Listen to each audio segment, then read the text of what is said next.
মোহনবাগান আর কি করবে? মানে আইএসএল এ কত মজবুত দল গঠন করছে তার ধারণার বাইরে। মোহনবাগান তারা তাদের নতুন সেন্টার ব্যাকের জন্য কথা বলছে ড্যানি বাতের সঙ্গে, ইন্ডিয়ান অরিজিন প্লেয়ার। মানে ভাবুন মোহনবাগান কি ভয়ঙ্কর দলটা গঠন করছে। ডাইরেক্ট ইপিএল থেকে প্লেয়ার নিয়ে আসছে। ড্যানি বাত যথেষ্ট এক্সপিরিয়েন্স প্লেয়ার। ইংলিশ প্রিমিয়ার লিগে সাদারল্যান্ড আর স্টোক সিটির জন্য টোটাল 150টা ম্যাচ খেলেছে। প্রিমিয়ার লিগে 150টা ম্যাচ। একটা সেন্টার ব্যাক হিসেবে তার মার্কেট ভ্যালু 32 কোটি ছিল। বর্তমানে মার্কেট ভ্যালু কমে গেছে, বয়স 33 হয়ে গেছে, নো ডাউট।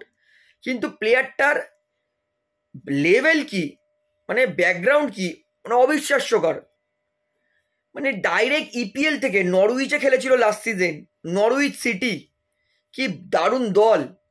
সেই দল থেকে ডাইরেক্ট আইএসএল এ নিয়ে আসার চেষ্টা করছে মোহনবাগান। দেখুন, এটা কিন্তু এখনো কনফার্ম নয় যে ড্যানি বাদ আসবেই আসবে, তবে মোহনবাগান তারা কিন্তু পুরো দমে চেষ্টা করছে।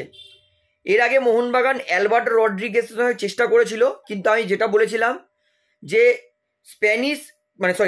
ইন্দোনেশিয়ান যেই ক্লাবে তিনি খেলতেন সেই ক্লাব ছাড়বে কিনা এখনো মানে চিন্তা ভাবনা করছেন। তো ডুরান্ড কাপ শুরু হবে জুলাই 26 তারিখে। এই জুন মাস শেষ হতে চলেছে, আর বেশি দিন সময় নেই। কতদিন মোহনবাগান ওয়েট করবে? তাই মোহনবাগান প্লেয়ার সার্চ শুরু করে দিয়েছে এবং খুঁজতে খুঁজতে এই মুহূর্তে গেছে ড্যানি বাতের কাছে। এখনো ড্যানি বাত কিন্তু কনফার্ম নয় যে 100% আসবেই, তবে বলবো একেও আমরা 75% ধরে চলছি যে আসতে পারে, তার সম্ভাবনা আছে।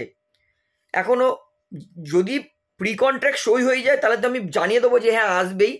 তবে যেহেতু প্রি কন্ট্রাক্ট সই হয়নি, মোহনবাগান ম্যানেজমেন্ট কথাবার্তা চালাচ্ছে, তাই এর সম্ভাবনা কিন্তু আসার বেশি। এবং আরও আসার সম্ভাবনা বেশি কেন বলছি, ইন্ডিয়ান অরিজিন প্লেয়ার, তাই আসলে হয়তো এই প্লেয়ারটা ভালো খেললে ইন্ডিয়া টিম একে পিওআই দিতে পারে, মানে খেলার ছাড়পত্র দিতে পারে ইন্টারন্যাশনাল টিম। ভালোই হবে, 33 বছর বয়স তো কি হয়েছে।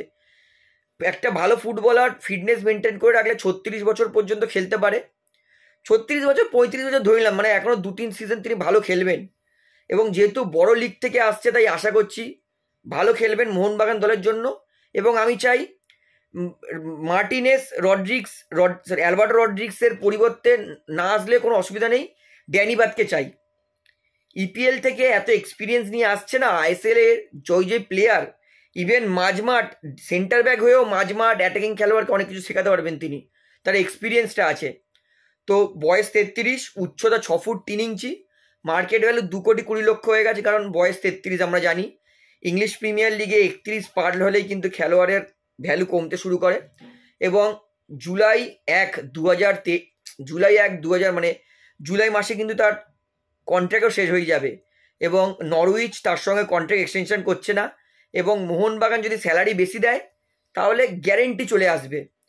তো মোহনবাগানকে একটুখানি ঠিকঠাক কথাবার্তা বলতে হবে। তো এই সেন্টার ব্যাকটা আসলে আমি বলবো মোহনবাগান কিন্তু বিভৎস ভয়ঙ্কর দল হয়ে যাবে আইএসএলে। তো আমি বলবো শুধু মোহনবাগানই পারে, এবং মোহনবাগান ম্যানেজমেন্টের মধ্যে এই ক্ষমতাটা আছে যে ড্যানি বাতের মতো এত ভালো এত এক্সপিরিয়েন্স প্লেয়ারকে সই করার। তো আপাতত 70% কনফার্ম ধরে চলুন, সব কিছু ঠিকঠাক থাকলে এই প্লেয়ারটা আসুক। আমি চাইবো অ্যালবার্টো রড্রিগস মার্টিনেসের থেকেও আমি এই প্লেয়ার ড্যানি বাতকে চাইছি মোহনবাগান দলে, তাহলে মোহনবাগান আরও শক্তিশালী হবে। তো সমস্তটা আমি আপনাদেরকে বুঝিয়ে দিলাম। তো আপনি কোন প্লেয়ারটাকে চান, অ্যালবার্টো রড্রিগসকে অ্যাজ এ সেন্টার ব্যাক না ড্যানি বাতকে, সেটা আমাকে অবশ্যই কমেন্টে জানাবেন। এবং বলবো রড্রিগসকে যে ছাড়ছে না তাদের ইন্দোনেশিয়ান ক্লাব, এবং আমি বলবো যা হয় মঙ্গলের জন্যই হয়। তো ভিডিওটা এখানে শেষ করছি, আপনার কমেন্টের জন্য ওয়েট করবো। ভিডিওটি ভালো লাগলে অবশ্যই লাইক করবেন, কমেন্ট করবেন, শেয়ার করবেন। এবং যা চ্যানেল নতুন আছে সবাইকে অনুরোধ করে রাখবো, যেহেতু এখানে আপনারা খেলার সমস্ত রকম আপডেটস পেয়ে যাবেন, তো অবশ্যই চ্যানেলটিকে সাবস্ক্রাইব করে বেল আইকন প্রেস করে অল করে রাখবেন।